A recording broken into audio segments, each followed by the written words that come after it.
ఈ రోజు ఈ ఘటన చూసి ఆశ్చర్యపోయాను. ఒక్క క్షణంలో 2 ప్రాణాలు పోయాయి.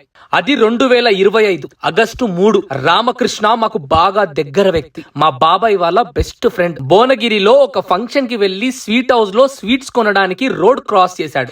ఎంత దురదృష్టం అంటే వేగంగా వస్తున్న లారీ వీళ్ళ పైకి దూసుకొచ్చింది. లారీ డ్రైవర్ నిర్లక్ష్యం వల్లే ఒకేసారి రామకృష్ణ వాళ్ళ అన్న కొడుకు ఇద్దరు అక్కడికక్కడే చనిపోయారు. రామకృష్ణది ఈ రోజు బర్త్డే. చాలా బాధగా ఉంది.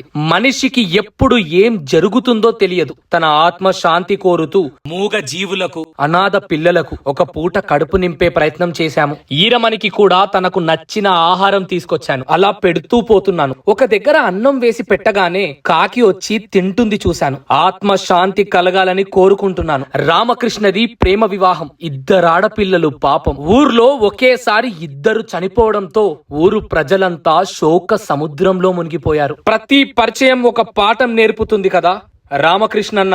నాకు నీ పరిచయం ప్రతి మనిషిలో చెడుంటుంది, మంచి ఉంటుంది. మంచిని గమనించి వ్యక్తిని దగ్గరికి చేర్చుకోవాలి అన్న పాఠం నీ పరిచయం ద్వారా నేర్చుకున్నాను. నువ్వు లేవు ఇంకా రావు అన్న నిజాన్ని నీ స్నేహితులు నమ్మలేకపోతున్నారు. ఈ జీవితానికి నీ పరిచయం ఇంతే అని తెలిసిన నీ ఊరు గాఢమైన దుఃఖంలో అలసిపోకుండా నీ గురించి ఎదురు చూస్తుంది. నీ భార్య బాధకు అంతులు లేవు. సినిమాలో చెప్పినట్టుగా యాక్సిడెంట్ అంటే ఒక్కరు రోడ్డుపై పడిపోవడం కాదు, ఒక కుటుంబమే పడిపోయినట్టు. నీ కళ, నీ బిడ్డల మంచి భవిష్యత్తు, అది ఖచ్చితంగా నెరవేరాలని, దానికి మా సహకారం కూడా ఉంటుందని మనస్ఫూర్తిగా హామీ ఇస్తున్నాము. అన్నా, నీ ఆత్మ శాంతించునుగాక.